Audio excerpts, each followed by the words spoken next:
শরীর নিয়ে কথা বলতে চাই আরও একবার। তো আপনারা সবাই জানেন আমি একটা ট্রান্স মেয়ে। আমার শরীরের প্রতি মানুষের অনেক ধরনের কিউরিয়াসিটি, কৌতূহল। আমি কার সাথে প্রেম করি, কার সাথে শুই এবং আমার সেক্সুয়াল আগ্রহ কীরকম বা আমার যৌনতার বিকাশ কীরকম, আমি কি ছেলে পছন্দ করি না মেয়ে পছন্দ করি, আমি মেয়েদের সাথে সেক্সুয়াল রিলেশনশিপ আছে না ছেলেদের সাথে, মানে নানান ধরনের কথাবার্তা। তো সেখান থেকে যেটা হচ্ছে কি, আমি যখন প্রথমবার আমেরিকাতে আসি, তো আসার পরে তখন প্রচণ্ড রকম এরকম স্নো পড়ে, ঠান্ডা। তো তখন বাংলাদেশে মোটামুটিভাবে তখন আমাকে নিয়ে চর্চা হতো সোশ্যাল মিডিয়াতে যে প্রথম ট্রান্স নিউজ অ্যাঙ্কর। তো সেখান থেকে যখন প্রথমবারের মতো আমি আমেরিকাতে আসলাম, কিছু কিছু মানুষজন আমার সাথে দেখা করতে চান। আমি খুব ভয়ে ভয়ে কথা বলি, কারণ আমার ভয় লাগে আসলে এত দূরে এসেছি। আমি সেই বাগেরহাটে বড় জন্ম হওয়া আমার, সেখান থেকে নদীর পাড় থেকে ন্যাশনাল ইউনিভার্সিটি থেকে পড়েছি, না ভালো ইংরেজি পারি, না ভালো বাংলা বলতে পারি, না পদঘাট চিনি। মানে আমার মিডিয়াতে কোনো ফ্রেন্ড নাই। আমার মিডিয়াতে, আমাদের বাংলাদেশি মিডিয়াতে যেটা হয়, ইদার হাজব্যান্ড ডিরেক্টর, না হয় হচ্ছে মনে করেন বয়ফ্রেন্ড থাকে ডিরেক্টর, মানে না হয় হচ্ছে গিয়ে মনে করেন কতগুলি সুগার ড্যাডি থাকে, আর না হয় একটা সিন্ডিকেট থাকে যে পরিচিত আর্টিস্টরা তাদেরকে তুলতে হেল্প করে। আমার নাই কোনোটাই নাই। তো সেখান থেকে আমি একটা মিডিয়া পার্সোনালিটি কাজ করা শুরু করলাম। তো মানুষের অনেক ধরনের কৌতূহল বা কিউরিয়াসিটি থাকে। তারপর যখন এই দেশে আসলাম, আমাকে এক ভদ্রলোক দেখা করতে চাইলেন। আমিও তাকে খুব মানে অনেক জনের পরে তাকে কথাবার্তা বলে এবং তার প্রোফাইল দেখে, ফেসবুক অফকোর্স, প্রোফাইল দেখে দেখলাম আমাদের অনেক পরিচিত মানুষের সাথে তার ওঠা বসা বা আনাগোনা। তো আমি দেখা করা মানে কারণ অ্যালাউ করলাম তাকে। তো তখন আমি অনেকটা দূরে থাকি, শহরের নাম বলছি না, কারণ শহরের নাম বললে হয়তো বা কেউ চিনবে জানবে। আমি কাউকে বিব্রত করতে চাই না, জাস্ট শুধু আমি আমার এক্সপিরিয়েন্স শেয়ার করতে চাই। তো ভদ্রলোক আমাকে পিক করলেন, আমার বাসার অ্যাড্রেস আমি দিলাম। যাওয়ার পথের যে এতটুকু ঘটনা, তো এর আগে আমি একটা টকের জন্য আমি একটা রিমুনারেশন পাই, একটা স্মার্ট রিমুনারেশন। এবং আমেরিকাতে এসে ওইটা আমার প্রথম ইনকাম, এবং ওরা আমাকে প্রথম টাকা দেয়।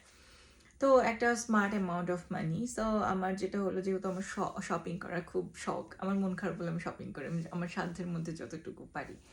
তো সেখান থেকে যখন আমার শপিং করা শুরু হলো, তো আমি ভাবলাম যে ভদ্রলোক যেহেতু আমার সাথে দেখা করতে আসছে, তাহলে উনি যেহেতু মলগুলি চিনেন, উনি আমাকে জিজ্ঞেস করলেন কোথাও যেতে চাই কিনা, শপিং করতে চাই কিনা। আমি বললাম হ্যাঁ করতে চাই। তো গেলাম। তো যাওয়ার পথে উনি কিন্তু আমার সাথে কোনো ধরনের কোনো মিসবিহেভ করেনি। খুব সুন্দর মিষ্টি ভাষী ভদ্রলোক। আমাকে যত ধরনের সাপোর্ট করা যায় কথাবার্তা বলে, বা আমাকে কনভিন্স করে যে আশ্বস্ত করা যায় আমি সেফ, আমি আমি আমি ঠিক আছি কিনা। তো ওই সময়টাতে যেটা আমি করতাম, বাসা থেকে বের হলে আমি আমার যে ফ্রেন্ডের সাথে থাকতাম, আমি আমার ফ্রেন্ডকে গুগল লোকেশনটা শেয়ার করে বের হতাম। এবং সবসময় আমি ওকে স্ট্যান্ড বাই বলতাম যে আমি ফোন মিস কল যাই হোক না কেন, কল ব্যাক করবে সাথে সাথে। তো এরকম আমাদের কথাবার্তা ছিল। এবং আমার ফ্রেন্ডরাও আসলে, আমি so grateful towards all of my New Yorkers friends, all years, যারা আমাকে এতভাবে সাপোর্ট করেছেন। এবং সো গেল সেখান থেকে। তো যাওয়ার পথে গেলাম, আমরা শপিং মলে গেলাম, আমি খুব সুন্দর একটা ফ্যান্সি ড্রেস কিনলাম, একটা শু, আমার হিলস খুব পছন্দ, আমি হিলস চুজ করলাম। তো তারপরে বিল দিতে যখন আমি যাবো, তখন আমার ব্যাঙ্ক অ্যাকাউন্ট হয় না, তো আমি ক্যাশ পে করার চিন্তা করলাম। তো আমি যখন পে করতে যাই, ভদ্রলোক আমাকে বললেন না না না, এই কটা টাকা তোমাকে পে করতে হবে না। আমার কাছে তখন ওই কটা টাকা অনেক টাকা, অনেস্টলি আমি টাকার অ্যামাউন্টও বলছি না। তো আমি খুবই বিব্রত হলাম যে ওনার সাথে, উনি আমার ফ্রেন্ড না বা উনি আমার পরিচিত কেউ না। তো উনি টাকা দিতে চাইলেন, তো আমি আর না করলাম না, ঠিক আছে ফাইন।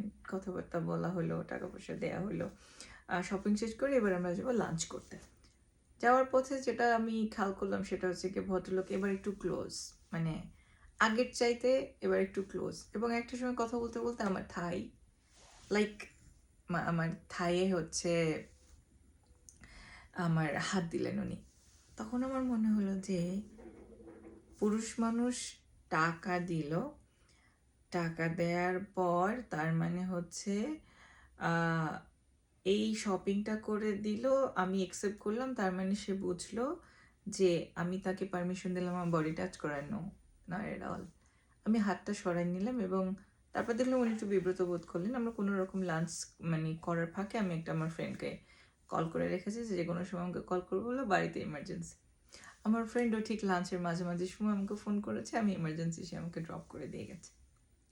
এই দিন আমি বুঝলাম, একেবারে হাড়ে হাড়ে বুঝলাম যে পৃথিবীতে কোনো দিন মানে পুরুষ মানুষের যারা আসলে অফার করতে চায় হেল্প, সেটা টাকা পয়সা হোক, শপিং হোক বা যা কিছু হোক না কেন, তাদের কোনো কিছু একসেপ্ট করা যাবে না। এবং আমার শরীর, আমার এই যে শরীর অনেক ত্যাগ, তিতিক্ষা, অনেক পরিশ্রম, অনেকটা লম্বা জার্নি, অনেক হসপিটাল, সার্জারি, ডক্টর, এত কিছুর মাঝে গিয়ে আমার এই শরীর।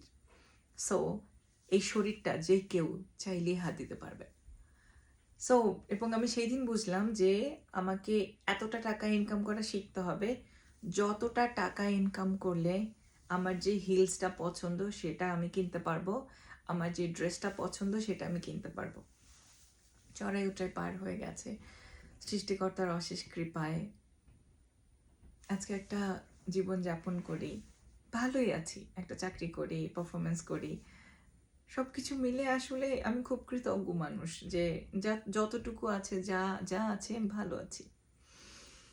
এরপর আমি যখন পারফরমেন্স শুরু করি, আমাকে সোশ্যাল মিডিয়াতে, তখন এই দেশের সোশ্যাল মিডিয়া আমাকে জানাশোনা শুরু করলো আমি পারফরমেন্স করার থ্রুতে। তখন আমার ইনস্টাগ্রামে আমি আগে যেরকম বাংলাদেশি মানুষের থেকে নক পেতাম, তখন এই দেশি আর্টিস্ট, নন আর্টিস্ট বা যারা পারফরমেন্স পছন্দ করে বা যারা আমার সোশ্যাল মিডিয়াটা চেনে, তারা আমাকে নক করা শুরু করলো।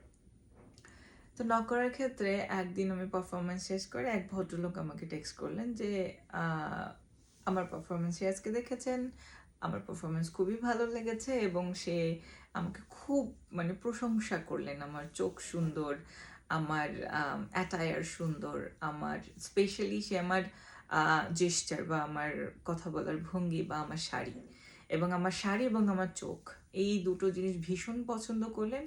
সাথে অতিরিক্ত হিসেবে আমার চুল, তখন আমার চুল অনেক লম্বা, কোমর পর্যন্ত চুল ছিল। তো সব কিছু মিলে আমি খুব ইমপ্রেসড হয়ে গেলাম। এবং সে খুবই কাব্যিক টাইপের লেখা, লাইক পোয়েটিক লেখা, এরকম মানে ইংরেজি পোয়েটিক, যেরকম আমরা বাংলা যেরকম রবীন্দ্রনাথের মতো করে লিখি, রবীন্দ্রনাথের যেরকম সুন্দর শব্দচয়নে রবীন্দ্রনাথের গল্প কবিতা, ঠিক সেরকম। তো যখন এরকম হলো যে আচ্ছা ঠিক আছে, আমি ওনার আসলে কথার প্রেমে যেটা পড়ে যায়।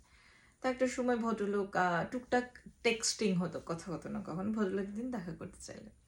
তো আমি বললাম আসলে আমার তো ইদানিং সময় খুবই ব্যস্ত সময় যাচ্ছে, পারফরমেন্স চলে আমাদের, শনি রবি আমাদের ডাবল শো থাকতো এবং সোমবারে বন্ধ থাকতো, বাকি দিনগুলিতে আমরা একটা শো করতাম। তো আমি এর মাঝখানে বললাম কোনো একটা মানে 2 শোজ যেইগুলি দিনগুলিতে থাকে, তো সেইখানে হচ্ছে কোনো একটা ব্রেকে আমরা দেখা করতে পারি। ভদ্রলোক আসলেন, দেখা হলো আমাদের, আমরা কথা বলা শুরু করলাম। আমরা চায়ের কাপে চুমুক দেওয়ার মতো যে সিচুয়েশনটা তৈরি হয়, আবেগ, মোহনীয়তা সব কিছু মিলে, ঠিক সেই সময় ভদ্রলোক, আমরা কফি অর্ডার করেছিলাম, স্টারবাক্সের কফি আমার খুব পছন্দ, এবং স্টারবাক্সের বিভিন্ন ফ্লেভার আসে স্পেশাল ডে বা ওকেশন উপলক্ষে, আমি সেগুলি ট্রাই করতে পছন্দ করি। তো জাস্ট আমি আমার কফিতে চুমুক দিয়ে জাস্ট আমি ওনার দিকে তাকালাম। উনি তখন আমাকে বললেন, তোমার চুল এত সুন্দর, আই উইশ আমার চুলগুলি এরকম হতো। তোমার চোখ এত সুন্দর, আই উইশ আমার চোখ তোমার মতো সুন্দর হতো।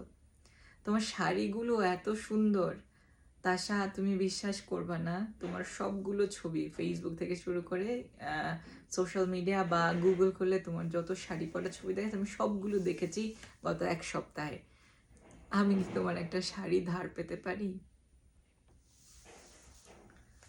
আমার আশা ভরসা সব গলে গেল। আমি তো মনে মনে আমার দিল মে লাড্ডু ফুটা, যে এই তো আমার একটা প্রেম হচ্ছে, একটা সাদা ছেলে, হ্যাজেল চোখের একটা ছেলে। হ্যাজেল চোখের প্রতি আমার ভীষণ রকমের দুর্বলতা।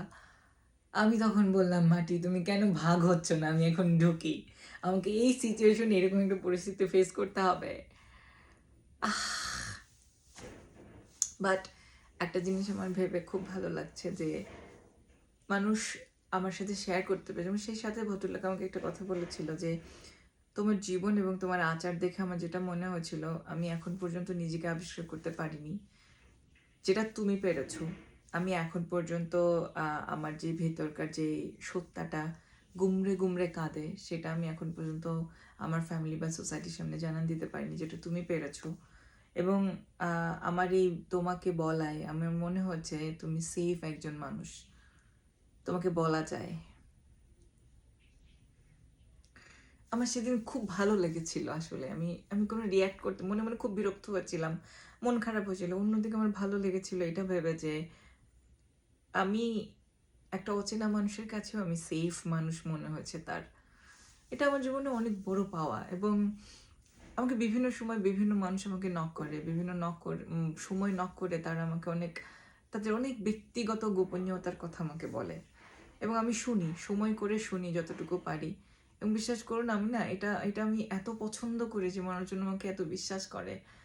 এবং এই যে ভালোবাসা, মানুষের ভালোবাসা এবং অপরিচিত মানুষের মানে আশীর্বাদ, দোয়া, মানে ব্লেসিংস, মানে it's huge, like it's huge. এবং এগুলোর ইম্প্যাক্ট অনেক অনেক পজিটিভ। আমি যখন খুব কষ্টে থাকি, আমি যখন খুব দম বন্ধ করা সিচুয়েশনে থাকি, এইরকম কিছু কিছু মানুষ আছে যারা আমাকে আমার আমার কষ্টের কথা টের পায়, তারা আমাকে নক করে। এবং সত্যি সত্যি কি আমি আমি মনে হয় এই মানুষগুলোর প্রতি এত কৃতজ্ঞ,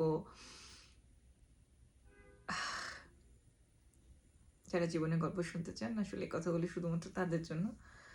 পরবর্তীতে যদি আবার কোনো কিছু মনে হয়, যদি মনে হয় যে আপনাদের সাথে বলা প্রয়োজন বা বলতে চাই, আবারও দেখা হবে। সে পর্যন্ত ভালো থাকবেন, সুস্থ থাকবেন, সুস্থ চিন্তা করবেন।